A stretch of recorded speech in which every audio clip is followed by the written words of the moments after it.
Thank you, Andre, for inviting me. Thank you, everyone, to come to this conference.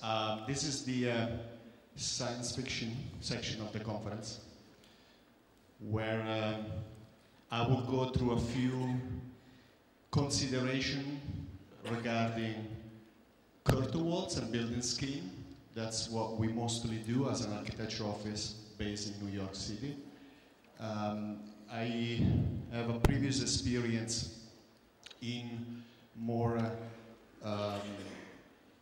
say, traditional construction,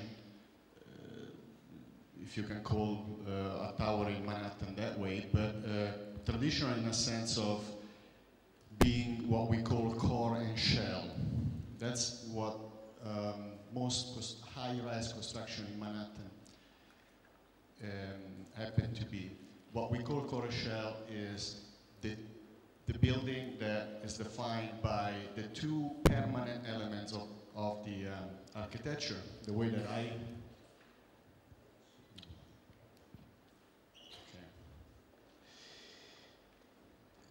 I define architecture through the core, and means the structure of the building, the concrete or steel structure, and the shell, the skin. Those are the two permanent elements. Anything in between, as in high-rise construction in Manhattan, is impermanent, often given to the tenant or to the various owners of the building. So it's interesting that although generally people and press alike look at skin as a superficial matter, as a reduction of architecture, we look at skin as an incredible opportunity. This is a proposal for a building in Milan, the regional government headquarters. Competition selected, shortlisted, that I've been working in partnership with Stephen Hall and Guy Nordenson a few years ago, and is one example of bringing that concept to the extreme. How can we take every performance of the building and move it to the skin? We have done this exercise in a very radical way for that project being a competition and having exceptional consultant on board. OER Open Partner gave us MEP and structural consultancy. And in addition to what you have seen probably already, moving the, creating a double skin and having a buffer zone in between the two layers, so creating a protection to the building, we have been adding to that a return plenum for the air conditioning system, so that the skin is actually active. It's not just passive, but it's part of the entire energy concept of the building. It also encloses structural members, columns, so the floor is columnless, and additionally we look at ways of activating the surface with solar panels and other solar energy systems. So from there we start developing a line of design or a methodology that allow us to take from a paradigm often found in nature, but it's not necessarily biomimicry. It's mostly taking the performance of nature, not just the way it looks, but the way it performs, and then transforming that into a formal system which is fully controlled by digital tools. In this case, Grasshopper is a parametric design tool. I know there are many designers in the audience. Actually, by the way, who is an architect in the audience? Can you raise your hand? So just I get a sense of, and who is a lighting designer? Okay. Who is everyone else? What does everyone else do in life? Construction management, landscape architects. Okay. So you are probably accomplished designer on your own, and you probably appreciate some of the design implication of the methodology. We're trying to do something that is actually quite common. Learn from nature, transform it into a formal, controllable set, and then from there develop a full system and down to the detail. We do construction document in the office as a way of testing those ideas, the vision that we've been talking this morning about, and getting feedback from the construction side, very important. So this is a project for Ligny in the south of China, design development phase. We already advanced on construction documents as we do most of the work at once, trying to anticipate all the issues. So I'm moving now from a general methodology into something that relates more directly to the conference. Energy performance, to me, is directly related to lighting, because you are working on just one half of the equation. The lighting is a way of utilizing energy. We introduced first in Beijing, I'll show the project, and later with a number of other opportunities, an idea that if you consume energy, you should be also concerned in producing it. You should try probably to maintain a certain balance within the building. It's an ethical principle that I'm suggesting here. If you consume, you should produce. And what I just showed is an application of algae producing biofuel. This is a technology being developed today that we are trying to bring to the curtain wall. So using algae, microscopic cellular organisms that are actually providing for a shading opportunity. So reducing the energy gain of the building while producing power for, say, the air conditioning system. Other designs, I'm just very briefly passing through those without giving you the details, but I think you can appreciate the methodology where we try to translate a map or analysis, mostly from temperature, wind, sunlight exposure into systems. And that translation is one-to-one. This is a translation of a solar exposure map on a garden, and we try to respond to the map point to point. We will see better later what that means. We are very attracted, fascinated, stimulated by technology high performance in extreme environmental conditions, because that is where technology cannot fail. And you can't tell a story, you need to perform and deliver.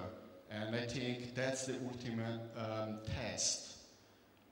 We know how to tell a story to the client, but we also need to know how to deliver a high performance. Photovoltaics, by the way, were developed in space for our space adventure. Back to Earth, we try to bring some of those aspects, energy technology, to buildings in a proposal for the 6-story tower in Manhattan, just across the public library, project in coordination with Stephen Hall again. And this is the first time where we ran a sun exposure diagram for the entire envelope, so the 4 elevations of the building, the red being the most exposed, taking in consideration all the shadows of the site, and then having a system or a technology that has the ability to respond to that map one-to-one. What does that mean? This is a photovoltaic cell, actually developed by a German manufacturer, Sunways, about 10 years ago. It's a patented technology where they are able to perforate the cell and basically achieving a variable degree of transparency within the cell. This is an extraordinary opportunity because it really gives you the opportunity to respond to that intensity. Is a gradient. You must have appreciated the fact that we are not working with light or shadow. We are working with a full range of intensity. This is the yearly diagram of sunlight reaching every point of the building. The resolution being extremely precise. We're looking at 1 point, 1 pixel being about 1 square inch, so 3 centimeters by 3.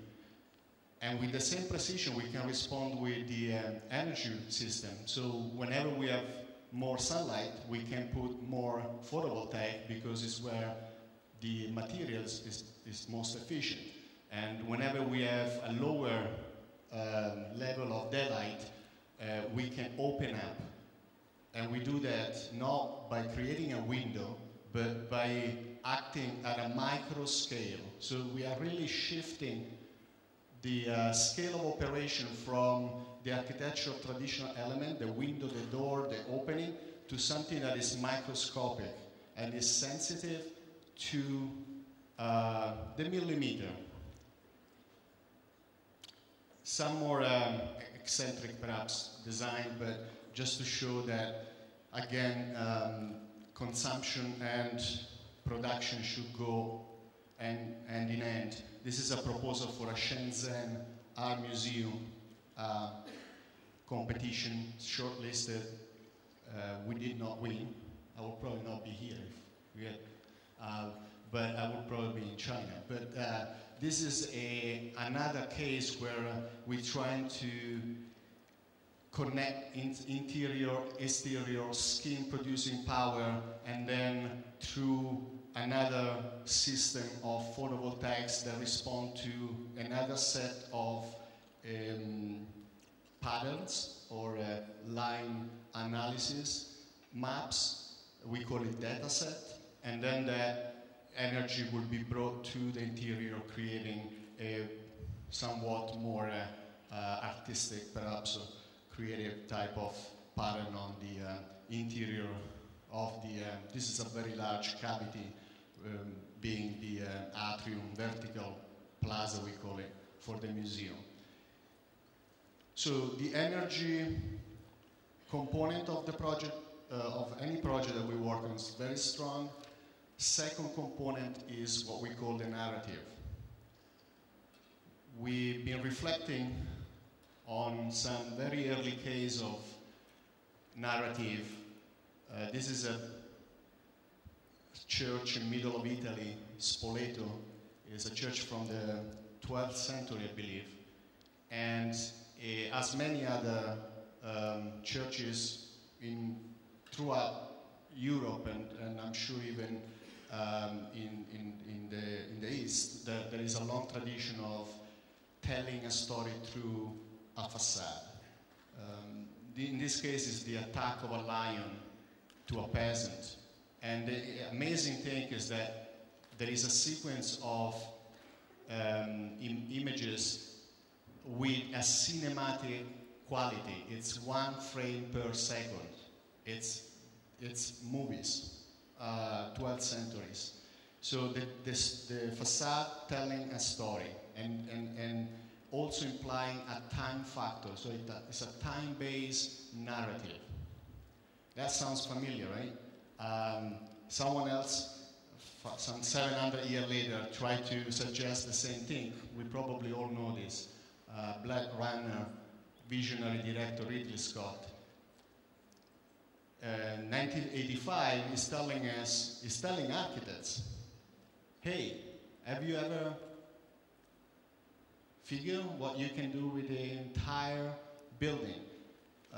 The building is the screen. The building is the content. There is another layer. Well, architects took 30 years to really realize that. It's quite amazing that didn't catch up immediately as compelling proposition. And we did try to materialize that vision, and we did it with the opportunity of a visionary client in China in 2008 for the Olympics.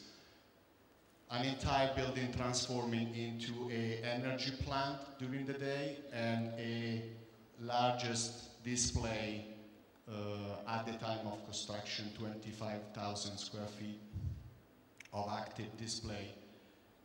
The story we told the client is a very simple, a very compelling one. And I like to, I know we all share this experience and we all probably have funny stories about how you tell a project to the client. And I think this morning someone mentioned about finding a common path and taking the client by the end. Well, we didn't do any of that. I'm sorry to contradict that very well-mannered theory. We proposed something that the client had no idea he could have built. He didn't know what photovoltaics were, and he didn't know what LED could do for his project. So we came in with a very compelling, simple story. It's a building that acts as an organism, as a flower, as a plant. You have a daily cycle. You absorb energy during the day, and then you release that energy in form of light at night.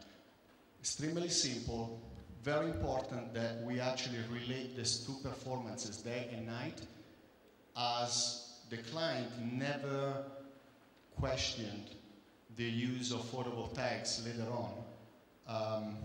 That's the most expensive part of the building, by the way, and it's the one that is less visible.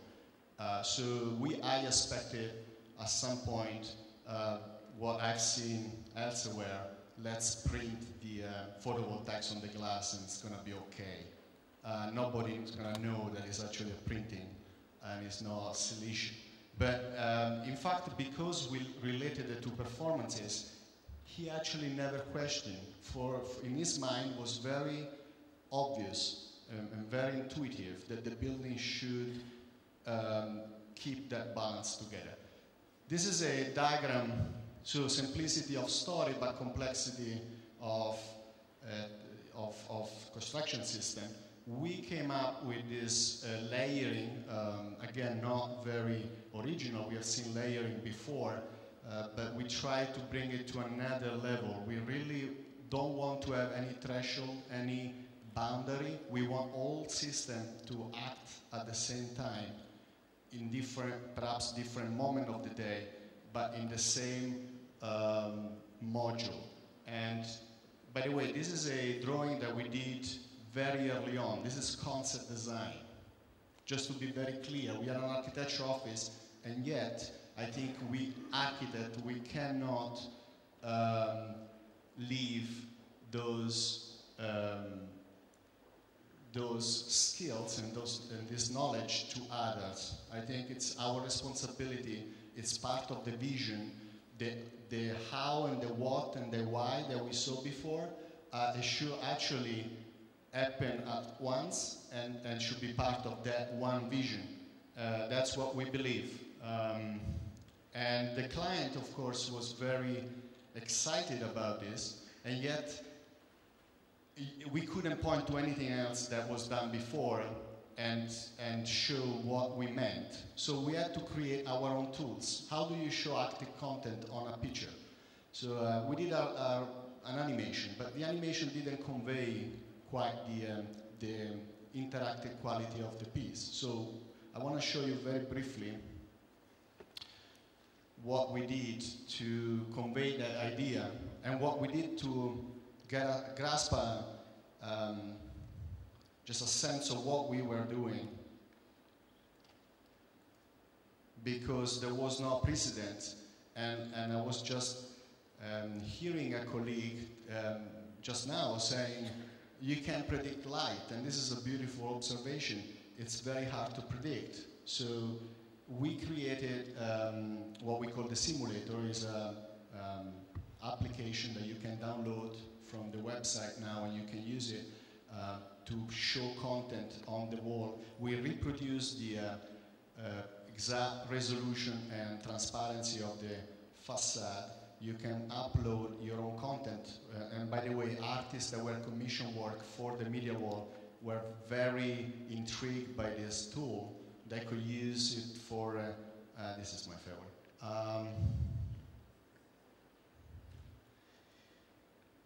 to have a preview of their work. So I'm sorry, this is a bit commercial, but that's what I showed to my client.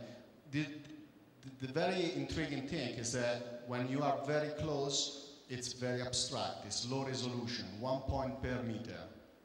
And I know the next question is, can we put advertisement? They all ask me that. The answer is no. And the client accepted that too, which was exceptional.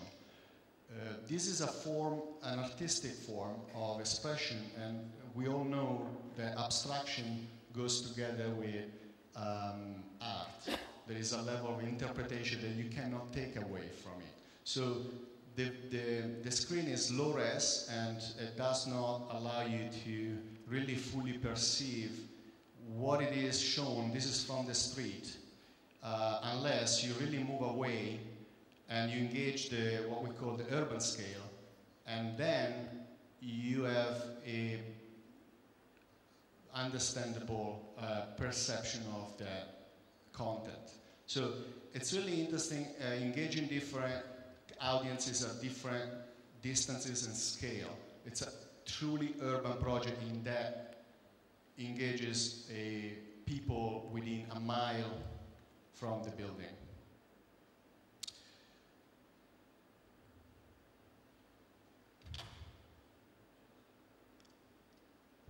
From the methodology perspective, we went through about 6 months of design development, where very empirical and yet also very specific and detailed.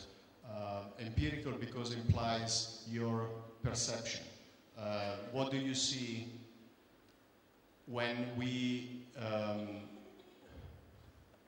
assemble different panels with very few modules to create what we call a carpet effect. So when we lose the module, the perception of the single panel is about 1 meter by 1, and we start reading the figure as one.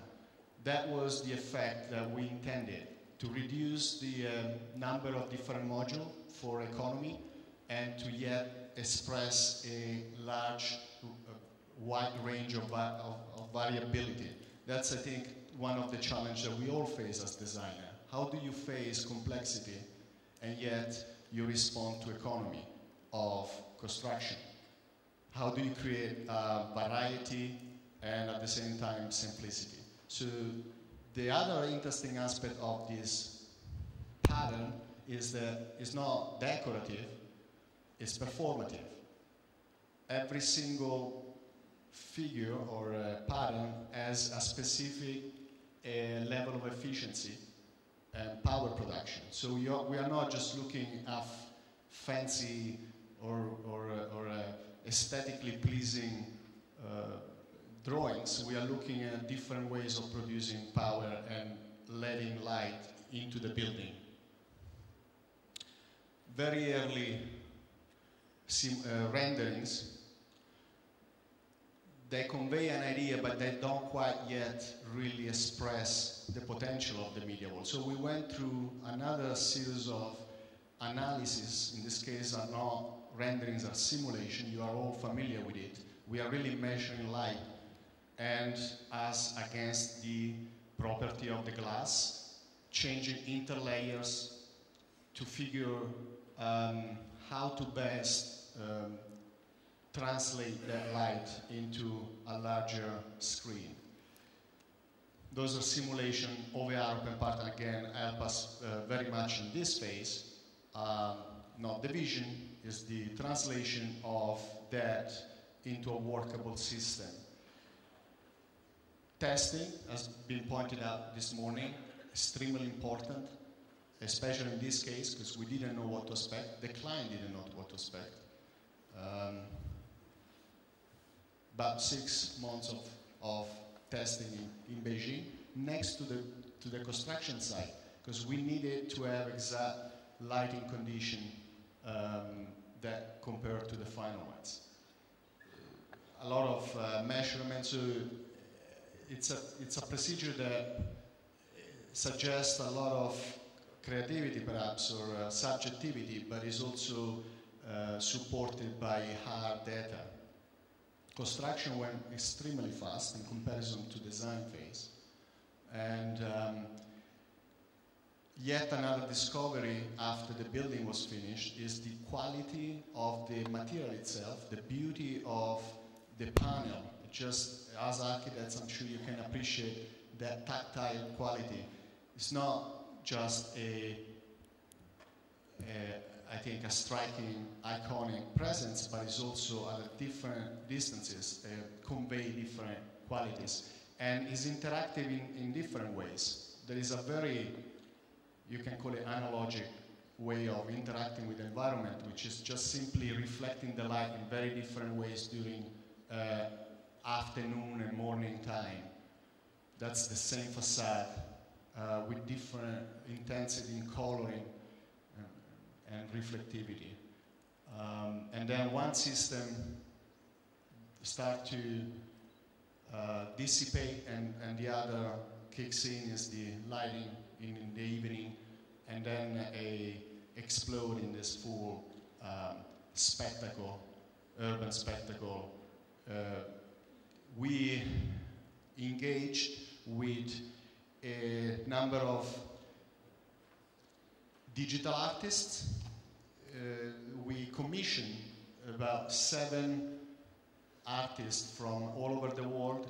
This is the opening night, and you take, you get a sense of the out of scale of the image within the urban context. It's just something that we haven't seen before. It's an uncomparable experience. You cannot, literally, like you cannot measure yourself against that content at that scale. And this is a Russian artist. We had 2 Chinese, 1 Japanese artist, 1 Canadian, each one producing a piece of art piece for the building. So yet we are widening our scope as architects. We are also commissioning artwork to artists.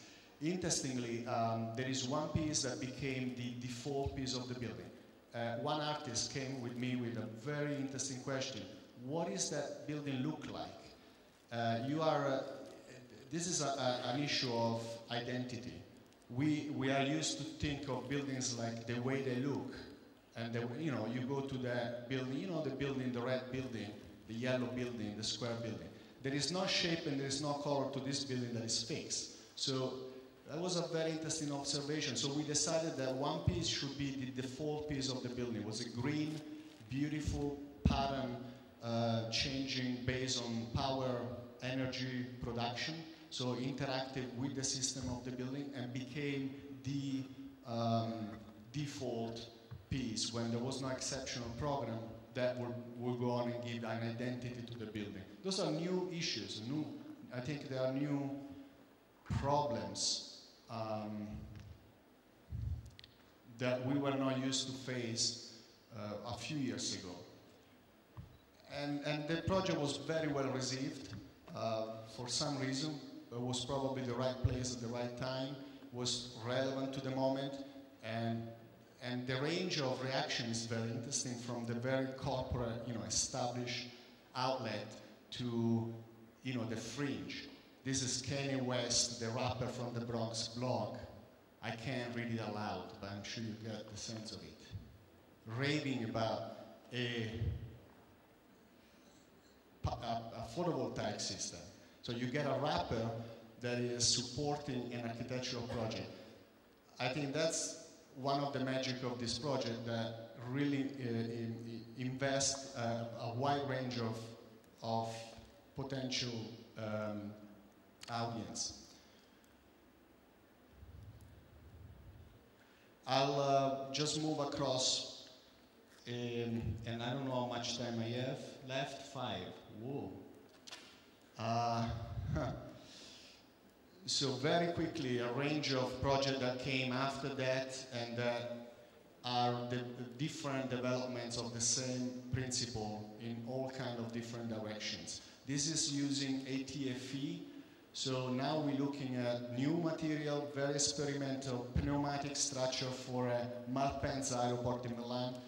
Yet another shortlisted competition. We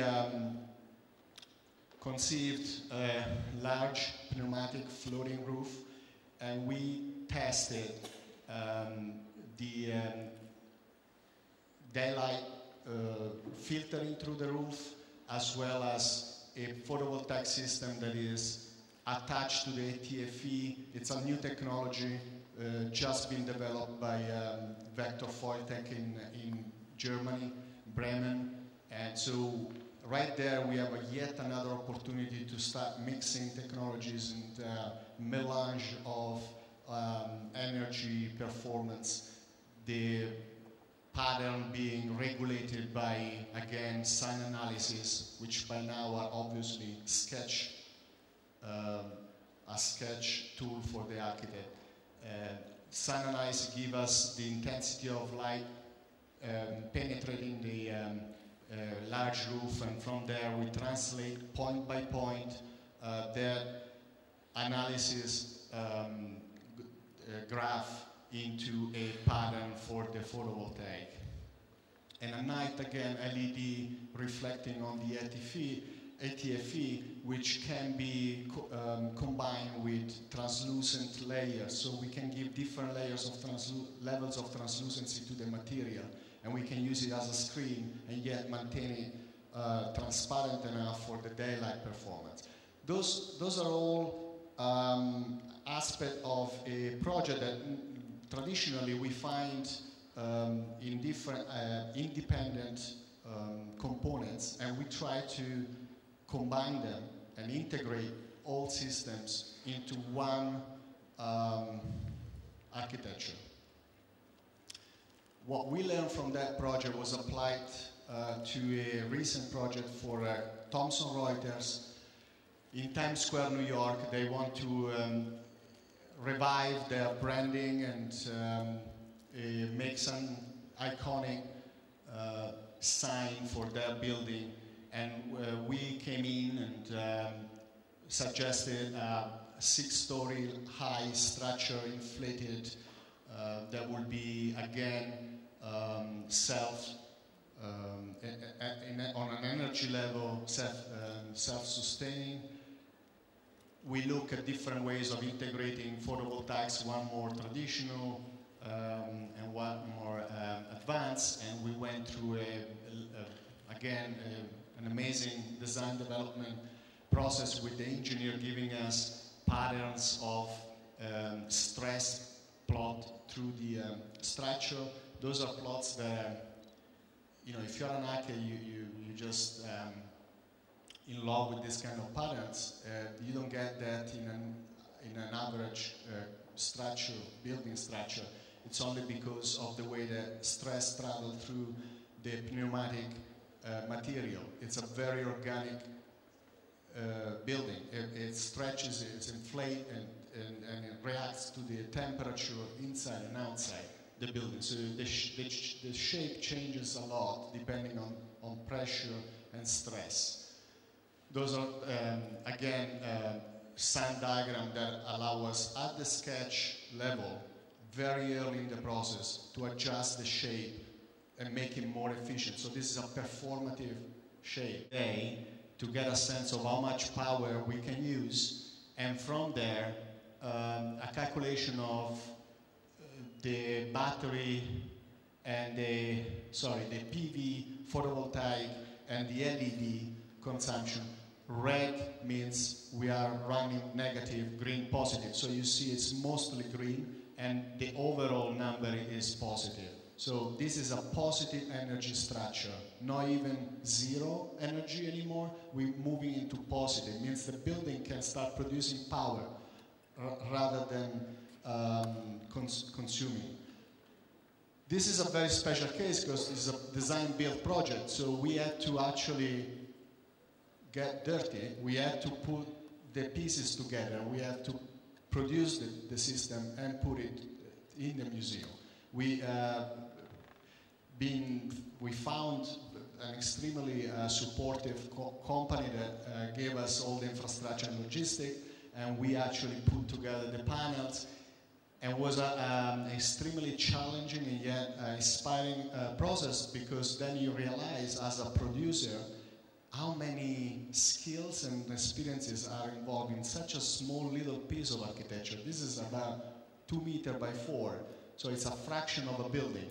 And yet, you get like the software developer here working, the guy, hardware developers welding the piece. In one afternoon, I get like 5 engineers from over Europe. I never got them as many for any paid job. This is not even paid, but people tend to get very excited about this kind of project. So this is a non-profit type of installation. And so I found a lot of enthusiasm all across the spectrum, from hardware to content to software development and so on. The final piece is quite stunning, beautiful, just as I know it's a bit reductive, but I can say almost as a piece of furniture is also a beautiful object, and also performs in a very interesting way. This pattern is created in real time with sensor measuring the level of energy in the system. Those are the 2 different performances. And you have, you can log in online and have the real-time sampling, 10 minutes intervals of the energy performance of the system. That reflects on the image that goes onto the screen. We have brought that concept all across now in or in some of the projects that are appropriate for the technology. We are trying to suggest that Solpix, that's the way we call it, will be suitable for a majority of existing building or new construction, increase energy performance of the building, and at the same time give you an opportunity to showcase content.